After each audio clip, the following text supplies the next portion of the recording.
is the Aqua Sensory podcast. I'm your host, Jo Wilson. In this show, you will learn all about sensory harmony in water for babies and the early years. Because when we grow to love, connect, and respect water, learning follows naturally.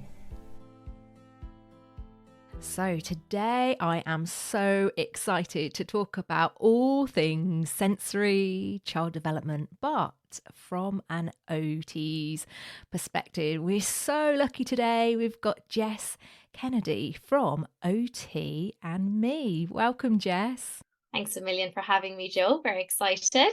Yeah, so we've connected before and supported each other, but I'm really excited to not only talk about your professional expertise in all things sensory, but you've also been a new mum recently as well. Yeah, so my smallie Finn is now 6 months, and yeah, it's been amazing kind of, I suppose, becoming a mom, and I already think it's made me so much of a better OT.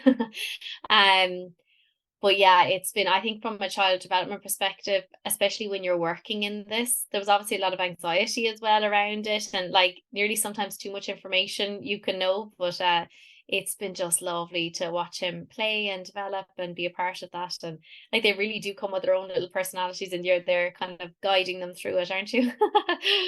Definitely, definitely. And when did you set up OT and Me? Because it is about providing amazing resources for teachers and assistants, all about sensory integration. And, you know, it's so important to be sensory aware. Yeah, and so I suppose my route as an occupational therapist has been a little bit different to the traditional route. When I graduated from UCC here in Ireland, I actually went to Australia and I worked in private clinics and preschools over there. So started to kind of see, I suppose, that intervention, that real heavy on intervention rather than assessment, and that piece around kind of supporting families, parent coaching. The OT role was very defined in Australia, whereas it was really just starting to emerge, I felt, in Ireland, and the understanding around it. So when I moved back, I actually started working in the private system again, because I felt like the public rules were a little bit restrictive in terms of the age groups I would be working with and the cohorts of children. And I just loved working right from babies up to, young adults. And so really lucky to, work in a private clinic and then move to my OT and Me, which was in 2018. Wow. So I've been doing that for a few years, and it started off initially of just doing home-based intervention sessions for families, particularly parents who had more than one neurodivergent child or a child with additional needs, who I felt the travel aspect to a clinic wasn't very functional either for them or doable. So that just grew a love then for working in the home, working with the whole family, really using a family-centered method, continued that. And then I morphed into a lot of kind of online stuff. And I suppose it was before COVID, I had Octobox, which is a motor skills based program that was delivered through telehealth for families. Wow. That then moved on to parent coaching through telehealth. And I've really continued on that path. So there's still a lot of teenagers and young adults that have a preference for video consultations with me, and parents as well, because ultimately with OT, for anyone who doesn't understand what we do, it's everyday living. It's what makes up a person's well-being. It's helping them to be independent and to understand their own needs, so whether that's their sensory or emotional needs, so that it can support their ability to cope every day. And that could be from dressing in the morning to eating a diversity in their diet. It could be concentrating and being attentive in school. It could morph into any aspect of everyday living. And so we actually work with children, but some therapists work with adults, and it's very diverse. So in my role, it's been very much pediatrics based. So looking at a lot of things like sensory and emotions, play, school-based skills, handwriting, dressing, any kind of sensory motor based, fine motor, gross motor skills. So it's really diverse. And we even work on toileting and feeding and all these areas. So what I was realizing is, if the parents didn't know the information and understand it and be able to embody it and naturally embed it into their routine, I wasn't seeing that change in family life, in the child's development. And so that's really developed my love of parent coaching and supporting parents to be really empowered. They are the expert on their child. And now I can share my expertise, my knowledge, so they can really understand it and apply it within their capacity. Because every parent has a different capacity, of how much they can change, what they can take on, how much, external support they have. And that's where OT comes in. It's that beauty of differentiating based on the family you're working with. And so, yeah, I do a lot of online with that. And I also have Gabadoo now, which is my new company. And I actually have that with my husband, Sean. And Gabadoo is a way that we are kind of breaking down some of the barriers to accessing these professionals. And so school staff and families can access consultations with our team of OTs and SLTs. So we can basically collaborate. So it's that collaborative process of chatting, coming up, being solution focused, being strengths based, understanding neurodivergence, and I suppose just changing that whole dialogue around how that interdisciplinary teams can work and what that looks like when there's long waiting lists. People are falling back on looking for, I suppose, the traditional face-to-face intervention blocks that sometimes are no longer available and may also not be the best practice for certain families, because at the end of the day, it's important that it's the parent and the child has that relationship and they understand how to develop those skills rather than the therapist having that with the child only. Wow, that's amazing. You sound so busy and so, yeah, fulfilled with it all. And I love where you were mentioning about early intervention as well, because that's one of our ethos as well, signposting, definitely to experts like yourself. And I love the way that you say that an investment in knowledge always pays the best interest. So for our listeners who are just finding out all about all things sensory, why is it important to be sensory aware, and how would you explain to a parent or a swim teacher what it means, like sensory integration? Like, I think it's important actually for everyone to be sensory aware, even if you're not working directly with people in general or children in particular, because it is highly impactful on your emotional regulation, on how how you relax, what triggers you, how to manage your own stress. And so I think the word sensory integration or sensory processing almost became kind of theoretical. It was like as if you Yeah. needed to be, this in-depth practitioner to understand it. And absolutely, you need to do further study, even as an OT or a swim instructor, into courses or additional to understand how to maybe notice dysfunction or differences or how to adapt things. But for the most part, it's important for everyone to understand sensory processing, sensory integration is basically how your sensory systems take in stimuli, how they interpret them, process them, how we adapt our bodies, how we use that information to be able to self-regulate. So to be able to manage our attention and our emotions well enough to be able to deal with frustration or to solve problems, or to be able to kind of engage with others. And so we all have these 8 known sensory systems. It isn't that only children who have sensory differences or preferences. Maybe they seek out certain types of sensory input more intensely or for longer durations. But we all have a level of preferences and differences. It's why some of us love going on high intensity rides at, a carnival, and how others would feel dizzy even in the car. It's how some people love a woolly jumper and other people would live in cottons, or people are picky eaters or get headaches when there's bright lights in places. So we have made adaptations based on what we've learned about ourselves. And those adaptations make it easier for us to cope in different environments. But for some children and people, there can be a mismatch between their sensory preferences and needs and the environment that they're in. And that can cause a dysregulation. It can cause a sensory overload. It can cause meltdowns. And so it's in those situations you need, a trusted adult, someone who understands that child, to step in to co-regulate and to meet that person's needs in terms of a nervous system need. And whether that's to control the environment in a certain way, it's to make adaptations, it's to co-regulate through their physical presence, their tone of voice, how they use their body, or even helping that child or person to access supports that they know would be helpful for that child. And that could be water, which is a massive regulator. And it's something that I probably recommend daily on Gabadoo, whether it's swimming for an older child, whether it's baby swim for a younger child. But if I know that water is a regulator, oftentimes it's a really nice one to use, not only as kind of a structured activity outside of the home, but in the home as bath time, water play, in the sink, any kind of water play out the back. So I think it's really nice for people who are working with children to have an understanding, so that not only can they notice those differences, but they know how to differentiate to really kind of, I suppose, create those inclusive environments rather than feeling helpless and even maybe fueling the situation, which unfortunately can happen. So if one person's nervous system gets chaotic and they're supposed to be co-regulating with the child, if they get anxious and stressed, that can cause the same kind of mirroring chaos in the child or the person that you're trying to co-regulate. So you really want to be that anchor of calm. You want to be self-regulated in yourself to be able to be co-regulate with those children or with those families. And so you do actually have to understand your own sensory needs.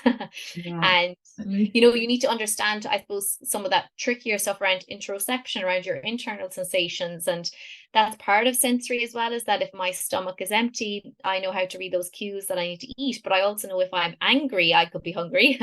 Or I know if I've got a headache, I could be tired, or I could be stressed, rather than it being sickness. And a lot of adults, I would actually say, are quite poor at maybe interpreting those sensations, reading them and responding to them. And that can cause stress as well, not only in parents, but in adults. So it's important for everyone, really, I guess. Yeah. Wow, there was just so much goodness there. I loved it. And just relating that to the pool, what you said, it's so true, because the pool environment is naturally multisensory. We sometimes underestimate the sensory overload. So it could be, as you say, something as simple as dimming the lights or setting up a quiet corner. I often say to my parents that, it's okay for your child to borrow your nervous system, and we Yes. breathe and we slow down together. So yeah, because as you say, some children love it and are reacting and are seeking and splashing and kicking and need more and more and more, and others are a little bit more cautious, defensive, and retract, and that's okay too. So as you say, and it can happen all together in the same class depending on the activity in the child. It's not always like black and white at all. And I think in those situations, it's happened to me a lot as well. Parents will say, we had a disaster. We went to the pool and they just were so avoidant of the water. We had a meltdown leaving, or they wouldn't come out of the pool for us and they had a meltdown, or oh, I don't know if we can face it again. But really, I suppose in those situations, it's also helping parents see the bigger picture. And so what actually has happened in certain situations, I could have a consult with a parent, through Gabadoo, and they're like, yeah, it was great. We got there, but we couldn't get out. And it can be that the pool time was too short. Like it was 15-minute slots, and so by the time their autistic child had got into the routine and settled their nervous system, suddenly they were transitioning out again. And so it mightn't actually have been the pool, it could have been the structure around that. And so it's really important, not only for swim instructors, but for parents, to not always jump in to solve, but maybe take a step back and pause and actually observe the situation and think, is this something caused in this moment, a trigger? Could it be environmental? Is it the setup of this? Or could it be something totally different? Could this child be sick or have poor sleep last night or had a really stressful day in school? And so it's not the pool at all. It's just that they're dysregulated coming in. And that's really important, because it's very easy to avoid going places or doing things if you have a child who maybe is unpredictable sometimes in terms of their sensory overload. But like you said, lovely ideas for the instructor is you can co-regulate by being sensory informed. So if you've got a sensory informed space, it means that you've subtle little changes you can make. And so it could be dimming, could be turning on the lights, could be having a calm corner. It could be in your head going to that place. I'm going to have a child having a meltdown. Where will they go? So it's actually being ahead of it, preventative measures, saying to parents, if any of your children feel overwhelmed, we have a corner, giving them permission to use that, so you're already preempting before something happens. Because it's hard to talk to a parent when they're stressed if their child is having meltdown. Oh, why don't you go over here? Because really all they want to do in that situation is get out of there. And so it's better if in their head is, oh, I could bring them out there. So as soon as they start to see it building, they might say, oh, we're actually going to jump out of the pool and head over. The swim instructor might say, nobody even has to say anything, just head on over there, don't worry if you need to leave early, or it's giving them permission, because I think sometimes we forget that parents can feel awkward about it as well, just leaving in the middle of a class or getting up and using some other space. But you can have a lovely co-regulating presence, not only on the kids, but on the parents. So if you can regulate the parents, they can regulate the children often. So if your co-regulating is calm, not really calling out if people are late or early, making people feel relaxed, keeping your tone steady and calm, coming down to eye level when necessary. But sometimes if we arrive late, we fluster in and we're blowing the whistle and then we're, oh sorry, and we're kind of scattered ourselves. That can definitely, I feel, create a little bit of a chaos at times. Would you agree, Jo? Yeah, definitely. And lots of that is really resonating with me because what we like to do is we like to guide our parents on having tools, and then they've always got it in their parent kit. So anytime then they know. So one of my favorites is what I call a water hug. So rather than, feeling that I'm doing something different to all the other parents and children, that I know that my child at this moment in time absolutely loves having that really, really nice hug, a little bit more pressure. So it's always available. So what we do is we sort of guide and show the benefits, and we all sort of try and practice and then see how our little ones respond. But then we know that at any point in time, then, perhaps that's what the little one really, enjoys and responds. And had a parent the other day, as you say, it did become a little bit too much. And I think sometimes we can think, oh, they don't like swimming. And as you say, that's a real shame if we come to a very quick judgment that they don't like something in life. Because where does it end? It can then filter to all sorts of things. And for our children, it's building up that resilience, isn't it? And I love your courses, how it's not just the physical, it's the emotional side as well that you're really guiding parents. And Jo, like what you said there, like co-regulation, when we talk about that, it's those kind of warm and responsive interactions that you have with a person, really, because we actually don't really learn until we're in our adult years how to fully self-regulate. You need co-regulation throughout that time. And so if you are a child with sensory diversity or neurodivergent, you're going to need more of that co-regulation. And so it's with any trusted adult really you're with on a day-to-day basis, because you're not always with a parent. And it's those warm and responsive reactions that you have that coach you through situations, help you to understand and express your emotions. It's not to pull you out of situations or to fully problem solve. It is really those coaching moments. And that starts off even as a baby, like, oh, I can see that you're hungry. And then you give them food. And then they're like, oh, that really did help. Or I think you're tired, and you put them down to sleep. And then, and that's the same as commenting if they're in the water. Oh, your body, this is hard for you. Let's go take a break. That is co-regulation.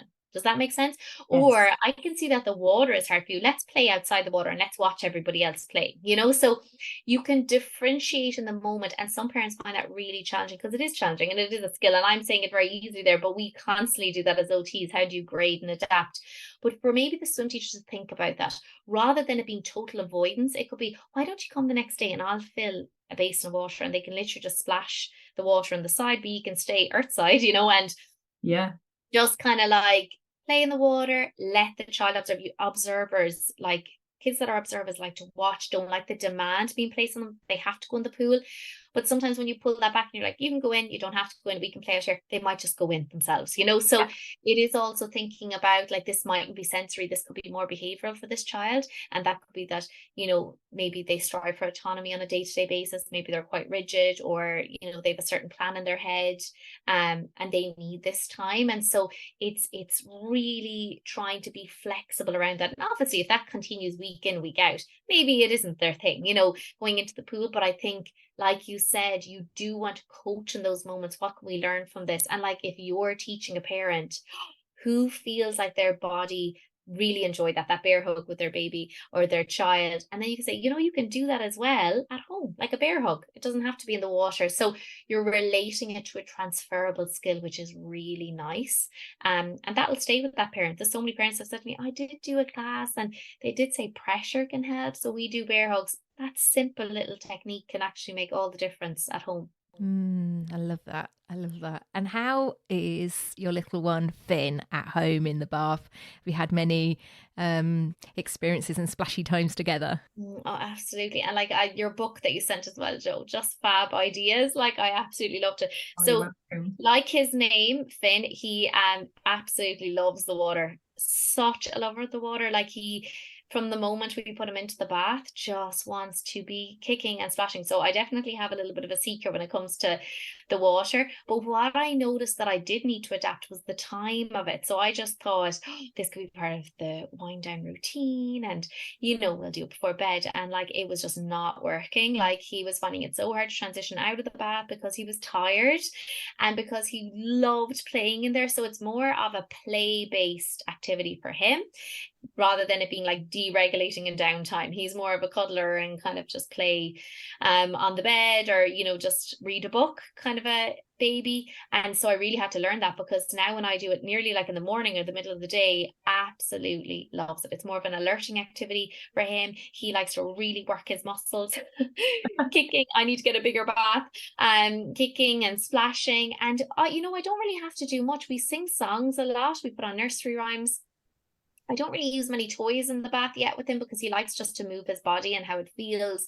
And I let him splash his, face, and just give him reassurance, like, oh, that's water, or oh, it's on your eye, or I might introduce something to rub it if needed. But for the most part, he can tolerate it. And I know that's different for every baby, and some babies really don't like the water or the bath. But yes, so far so good. And we definitely use it as kind of a play-based alerting activity. Now it is Oh, getting colder now, so I definitely have to put on the heat and make sure the bathroom is nice and warm for him. And that's something definitely I was supposed to be conscious of. We went on holidays and he was loving having his bath out on the balcony in the heat. So when wow. we came home, he had an awful fright when we were back in cold Ireland, and he was coping with that. But yeah, for the most part, he loves his routine around it. We do a little bit of baby massage after it, and nice Wow. tight, yeah, That sounds tightly wrapped up in his towel. So Oh, that sounds beautiful. Well, just a few shared experiences that may be able to help you to transition from a small bath, so he's got a little bit more space, is to be in the big bath. I always suggest, if possible, to be with you, first of all, and then you can be that base of support, which is really nice. So skin to skin, and it's really great fun, and you can model, he can copy. But one of my other favorites as well is to have a shallow bath, but to perhaps put a towel at the bottom, and that again provides a little bit more support. You can roll it up, and then he can have a little bit more position under tummy time, because we've got to obviously be conscious of body position, head support, mouth, or a back position, so to create a little bit of a cushion, and not to worry about having ears under the water. In actual fact, that's good, so then he can twist and turn and move in so many different ways, because from an OT perspective, movement is key, isn't it? Getting those vital gross motor moves, which obviously lead on to the fine. And Joe, any tips for, like, we don't have a bath at the moment, like a big bath. Uh-huh. So it's just like he's in quite a large, actually, like baby bath. But yeah, unfortunately, we don't have a bath where we're living at Wow. the moment. So like any Top tips? tip. Yeah, top tip then, shower. So you will be able to, have you got a shower? Yeah, we do. Yeah. Yeah. So you will be able to create the base of the shower as a small baby bath. Now you can either do exactly the same by sort of almost like plugging up the plug hole, and then probably it will then go into about 4 inches of water, which is absolutely fine. Or you can look online and buy something really simple like a small paddling pool, and then that will sit in the shower base. And yeah, and absolutely perfect, because they'll be doing a little bit of tummy time, a little bit of back floating, a little bit of sitting and supporting, and yeah, obviously if you stand up in the shower as well, with you, so get those little sprinkles. Okay, love that. We'll definitely be doing that. Definitely. So movement is so important for the brain, isn't it? And as we've just been talking about the bath, to try not to use too much interventions like those seats, because that will just restrict. But again, the water is so important to add movement in. And I know on your courses you talk a lot about the motor movement gross before fine, and really, really promoting movement as a solid base of child development. And I think that's something that is sometimes overlooked as well. It's fine motor can be linked, even I'm talking about even older kids, kids going to preschool or primary school. It's the fine motor that sometimes can be flagged, like, oh, they're not sitting at the table and they're not holding a pencil, or, they're not drawing, and it's then looking at, well, maybe they're using the skills that they have in this moment. And so if they're finding it tricky, it's looking at those bigger whole muscle groups. Like I say, absolutely, that you need that proximal stability, in your inner core and your core and your trunk muscles, to have that distal accuracy in your hands. And babies and toddlers are drawn to using their hands anyway, and sometimes they want to skip a gross motor, they want to stand before they can sit. And I think it's offering them a variety of play positions is the main thing. So absolutely, children and babies can have preferences to be on their back or to be on their tummy, or even as kids get older to be in certain positions. But it's trying to have that variety is still really important. Doing some activities on their tummy, doing some on their back, some on their side, but making sure that they're getting that diversity in their gross motor movements. And a lot of that comes from natural environments, because you're using praxis skills to adapt in those moments. So it's unfamiliar settings and motor actions, like walking over a wooded area, walking on the sand at the beach, and in the water as well. That's a different experience. You're moving your body in a different way. And particularly for children with hypermobility, or children that have a diagnosis or praxis difficulties like dyspraxia or GCD, we know that swimming is really helpful in those situations. And we often recommend it a lot, because you're using repetitive motor patterns, but you're also able to work on that core muscles without it being based, or landing hard on your feet or on your joints. And so you can really learn at your own pace as well. It's an individual exercise for most part. And I think sometimes a lot of kids will say, oh, I'm just not really into sports, or I don't like it. And I say, well, exercise and sports are very different. And swimming is a great exercise. And, we need exercise. Everyone needs that. And so I think it's a really nice, not only individual activity, but a family activity. And I know lots of families will say, oh, we all go swimming, or we all do that together. And I think it gives them an opportunity to build some of those healthy physical well-being things into kind of the daily routine. But absolutely, gross motor in terms of core strength, trunk control, upper limb strength, lower limb strength, all very important prior to anything kind of like handwriting or using the fingers in a dexterous way. Yeah, and I think sometimes we underestimate our role in the pool. Maybe we're just focusing on the benefits of swimming, whereas you say that whole child development and well-being, it's so important. And of course, safety, it's a life skill as well. There's so much that we're giving our children. Because for me, I always see it as like we're challenging the brain and body, but we're actually supporting at the same time. So it's really that just right support altogether, which I absolutely love to see. And we talk about that a lot, like that just right challenge of like a child is, challenged because they're working their muscles, they're working a new skill, they're developing, they're building blocks to achieving something, but they're also feeling a level of success.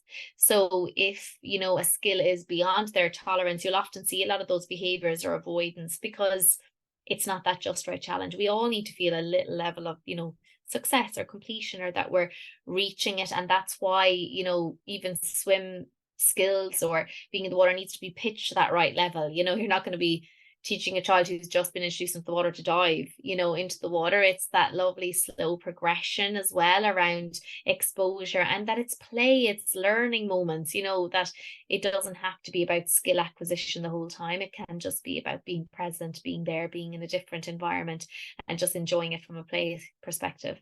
I love swim play. I think it's how we all learn as well, isn't it? Even adults as well. Definitely. Absolutely. I feel like I spent so many summers, particularly with my brother, because we were quite close in age. Like, just when we go on holidays in the water, you'd be in the ocean for hours, just playing different games and, jumping under the water and moving your body in different ways and, getting a ball and playing that. And there's so many opportunities. That's the lovely thing about it. Okay, so a question for you then. Is it because we are becoming more aware of sensory and our needs, or are children struggling a little bit because maybe there's an increase in screens, decrease of play? What's your thoughts? Are you seeing more challenges? Yeah, you see, it's really hard, isn't it, to know like exactly. I suppose like the research looking at it would need to look at comparing, but I definitely see an increase in kind of the sensory needs of children, especially when I'm going doing school visits. I suppose I'm seeing it more so because you're seeing a group, a cohort of infants together. Um, a lot more vestibular and proprioceptive seeking in the classroom. And what I mean by that is movement on the go, seeking those opportunities to change up their position, to inform their body posture. And that can ultimately have an impact as well on listening and distractibility as well. So I suppose what we're kind of seeing a lot more of is kids that need more movement and are finding it harder to listen and are more distracted in the school environment. And I suppose you do have to kind of question like what are the changes environmentally that are happening. And a lot of it is, I suppose, maybe there isn't enough open kind of play spaces in areas. Maybe parents don't feel like they're safe enough. But also there is a shift towards a lot of sedentary play because screens and gaming and YouTube is so motivating, particularly for children who maybe don't really enjoy a lot of sports or aren't as inclined to want to engage in motor skill based tasks, which are normally the children who really need to Yeah. engage in them. And so we need to really look at that balance. And I'm not saying to parents like there's no screen time, that's down to the parents' choice in terms of how much their child should be accessing it and when it's needed, because sometimes it is essential for parents if they're busy and it's a busy household. However, they have to look at it from a balance perspective. There needs to be a balance in the types of play that children are engaging in. And exercise, in my perspective, when we look at balance, is actually under more of a self-care need. I just feel like from a day-to-day perspective, it shouldn't always fall under leisure or hobbies. It actually comes under a need. And whether that's walking the dog or going out for a walk or doing some kind of exercise, but children do need to move their bodies. They can't have all just stimulating brain-based play in terms of auditory and visual. They need to use their bodies to actually regulate that, and that'll help with their sleep and their feeding and their ability to regulate their emotions as well. And that means actually using their body to bounce and jump and slide and swing and carry things and exercise their upper limbs and lower limbs. And it's a conscious effort that parents need to make as well, is to actually say we'll all put away screens. And I know how hard that is. Like I do a lot of my work as well, even on my phone, but you do have to make a conscious effort that this is how I want to create balance at home, and I need to make sure that I'm modeling that. Like you can't put an expectation on a teenager that there's no phones at the table if you're sitting on your phone. So I think you do need to model it, and you need to make sure that everybody's on the same page about how you're going to do this together as a family.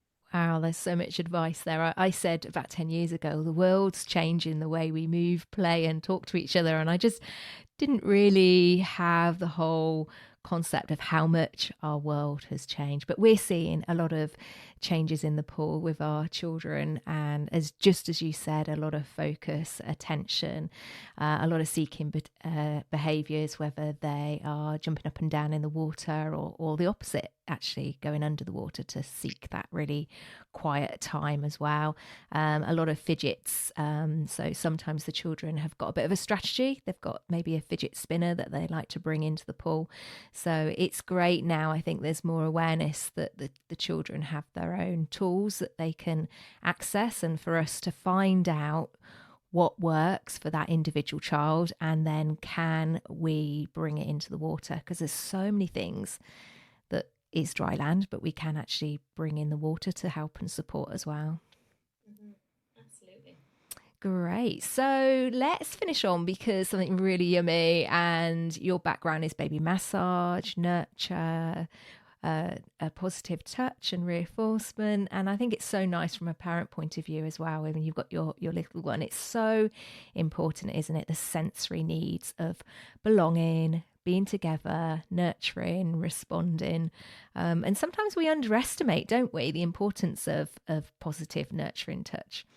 Oh, absolutely. And like, I think, like you said, since I became a mom, you really understand it. And I suppose the tactile system is directly linked with emotional well-being, our emotional state. It's so important. And I do think the shift for teachers was challenging when I talked to them as well around, they find the infant years are still seeking a lot of that tactile reassurance from teachers, and they feel like, they can't engage in that. Obviously, they have to make sure that there is some kind of, rules and boundaries and expectations. And so I do feel like kids are seeking that from each other, wanting to hug and wanting to get that feedback. But from a caregiver perspective, is that I always say, like, time spent, cuddling or playing is never time wasted. And I think sometimes we're so obsessed with this productivity and moving on to the next thing, and let's play with this and let's do that and let's go here. And actually just being present and having a cuddle, doing some massage together, co-regulating through physical presence and through touch, whether it's in the bath or, it's rocking and singing together, is just so powerful and such a powerful regulator, not only for, I found, me as a first time mom, but for my baby as well. But it had definitely an impact on both of our nervous system, as being present and trying to kind of release and not think too much around, I should be doing this. I always say to parents, remove should, and actually just be really present and realize that this bit of massage, this cuddle, this moment, this tactile reassurance is going to be so helpful and important, not only in this moment, but for the rest of the day or for, the next hour or two. And I think that's why some parents will say, oh, our cuddle time in the car before they go into school is so important, or our cuddle time in the evening for story time is so important for sleep. And that's why, children need to feel safe to be able to fall asleep. And tactile creates that and allows for that. And I think it's just such an important part of attachment and bonding in general. Definitely. And I really felt that even more so when I was really deprived in COVID times. It really just hit home. And I think it has a real impact on our children, as you say. Everybody's, seeking a little bit more in our world. We need to belong as humans, don't we? We seek social time. So, Yeah, and I think for parents as well is, sometimes there can be a lot of pressure, like you're doing it the wrong way or you're doing it the right way, or, you're holding them too much, or they're doing too many contact naps, or they're in the sling. And honestly, I just think at the end of the day, you are the expert on your child. If you're putting them first and putting their needs first, you often intuitively know sometimes when your child needs a little bit more on one sensory system or a little bit less. And that's why I think prescriptions and helpful tips are great, but they are general. And so at the end of the day, it's to be very present with your child and remember that your nervous system, their nervous system are very different. And so to have that goodness of fit, rather than thinking, oh, I should be doing this with them, is actually to be present and think, this is looking like they need more of this, they need more of me, they need more cuddles today, or that my baby needs more movement, or my child needs more rocking. That they're, that's all you're doing, is you're co-regulating in that moment. You're responding to that. And that might shift and change. They may not need that intensity, but I think it's hard on parents, that if they feel, I shouldn't do that, even though they know it benefits their child's, sensory needs. And I think that's a really important thing for parents, is to remember that, is that, we all need that co-regulation. And sometimes that means stepping in and meeting nervous system needs, which may be more intensive than you thought they would need. But it can be really important. yeah, love that. Parent intuition, that is perfect. Where can we find more about your work? Because there's so much golden information here. And as you say, information is definitely, and knowledge is an investment. So I'd love to signpost everybody to your amazing work. Thanks, Joe. So for my two different companies, so for anyone looking for kind of online courses, including any teachers, so I also do a CPD series. So it's one cost per school and all of their staff get access. And I do monthly webinars, and it's very regulatory approach, shifting away from some of those compliance approaches, talking about sensory motor development, sensory. And so all of that you can find on my website, myotandme.com. And then if you are a parent or you're a school that would like to get access to OT and SLT, Gabadoo is my other company, so you can go out to gabadoo.com. So at the moment we're running that in Ireland, but we are looking at doing it in the UK as well. We have lots of therapists as part of that. So if you're interested, do get in contact. So I'm also on Instagram, so myotme or a Gabadoo platform. So you'll find me there, and I'll often answer questions or, pop a question box up. So if there's anything you'd like to get back to me or comments, that would be great. Oh, amazing. I'll put all your links below. I'm sure there's lots of people that will get in touch. Well, congratulations again. Lots of love being a mummy and an amazing supporter of all things child development and sensory. Thank you so much, Jo.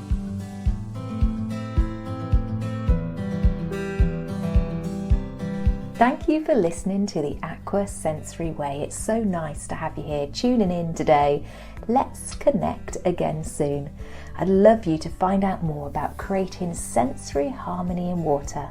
Come and join us on our socials and in our community Facebook group, Aqua Sensory Connections.